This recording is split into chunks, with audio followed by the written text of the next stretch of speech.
jenis adaptasi selanjutnya yang kita pelajari adalah adaptasi tingkah laku pada hewan. Adaptasi tingkah laku pada hewan adalah kemampuan hewan untuk menyesuaikan diri dengan lingkungannya melalui perubahan tingkah lakunya. Jenis adaptasi ini biasanya bertujuan untuk menyembunyikan diri atau melindungi diri dari serangan musuh atau hewan lain yang akan memangsanya. Contoh pertama dari adaptasi tingkah laku pada hewan adalah autotomi. Autotomi adalah perilaku yang ditunjukkan oleh hewan dengan cara memutuskan ekornya untuk melindungi diri dari pemangsanya. Contoh hewan yang dapat melakukan autotomi misalnya adalah cicak, tokek, dan kadal. Kita perhatikan pada gambar, ada ekor yang putus dari bagian tubuhnya saat mereka ingin melindungi diri dari musuhnya. Contoh selanjutnya adalah mimikri. Mimikri adalah perilaku yang ditunjukkan oleh hewan dengan cara mengubah warna tubuhnya agar sesuai dengan lingkungannya. Hal ini untuk melindungi diri dari pemangsanya. Contoh hewan yang dapat melakukan mimikri dengan mengubah warna tubuhnya adalah bunglon. Nah, melalui penemuan biologi selanjutnya, mimikri ternyata tidak hanya dengan cara mengubah warna. Perilaku mimikri bisa juga dengan cara mengubah diri hewan tersebut agar seperti hewan lainnya.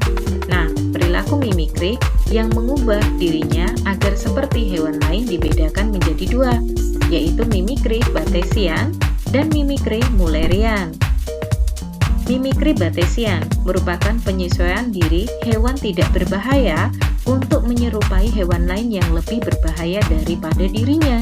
Tujuannya untuk melindungi diri dari pemangsanya.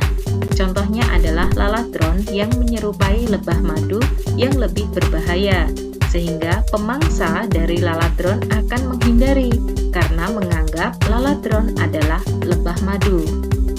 Sedangkan mimikri Mullerian adalah bentuk mimikri di mana dua hewan berbahaya yang tidak memiliki hubungan serupa, tapi memiliki penampilan yang sama dan merupakan alat pelindung bersama dari predator umumnya. Contohnya adalah kupu-kupu Viceroy dan kupu-kupu Monarch. Mereka memiliki penampilan sama walaupun dua spesies yang berbeda. Hal ini digunakan agar sama-sama bisa menghindari dari predator mereka. Contoh adaptasi tingkah laku pada hewan selanjutnya adalah kamuflase. Kamuflase adalah perilaku hewan yang biasanya mudah terlihat menjadi tersamar atau sulit dibedakan dengan lingkungan sekitarnya. Biasanya hewan tersebut mencari tempat yang sesuai dengan warna tubuhnya. Hal ini bertujuan agar mereka tidak terlihat oleh pemangsanya atau musuhnya, atau bisa juga sebagai penyamaran. Nah, kita bisa melihat kamuflase pada burung hantu. Contoh kamuflase berikutnya adalah kamuflase pada baron caterpillar. Nah, sulit untuk dibedakan ya. Kemudian ada juga kamuflase pada katak hijau yang bersembunyi di pepohonan.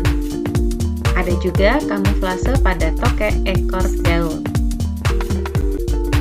Nah, adaptasi tingkah laku pada hewan selanjutnya adalah hibernasi, atau disebut juga dengan istirahat musim dingin.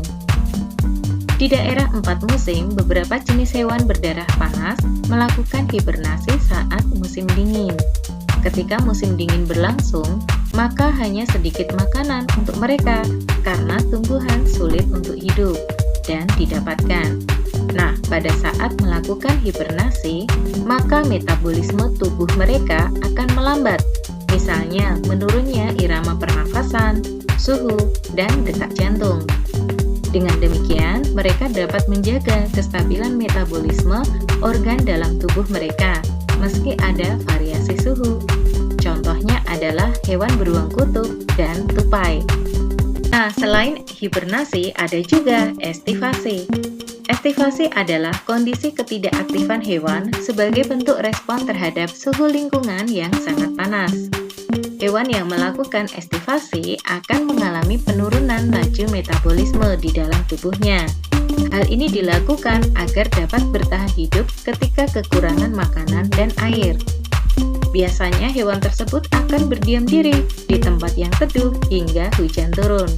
Contohnya adalah buaya, katak, dan keong rawa. Contoh adaptasi tingkah laku pada hewan selanjutnya adalah kemampuan menggulung tubuhnya. Terenggiling mampu dengan cepat menggulung dirinya menjadi bola yang ketat ketika mereka merasa terancam oleh adanya pemangsa. Dengan membentuk bola ini, bagian bawah tubuhnya yang tidak bersisik menjadi terlindungi oleh bagian punggung yang bersisik keras. Selanjutnya, monyet hitam Sulawesi atau Macaca nigra. Mereka lebih sering tidur di ujung-ujung dahan pohon. Tujuannya agar mereka mudah bangun jika ada predator, semisal ular sanja yang merayap pada dahan tersebut, sehingga mereka akan segera lari ketika predator datang. Kemudian monyet ekor panjang atau Macaca fascicularis yang jinak di daerah pusuk Lombok. Mereka lebih sering berkumpul di pinggir jalan. Hal ini dilakukan untuk mendapatkan makanan dari pengguna jalan. Oke, kita sudah selesai belajar. See you. Wassalamualaikum warahmatullahi wabarakatuh.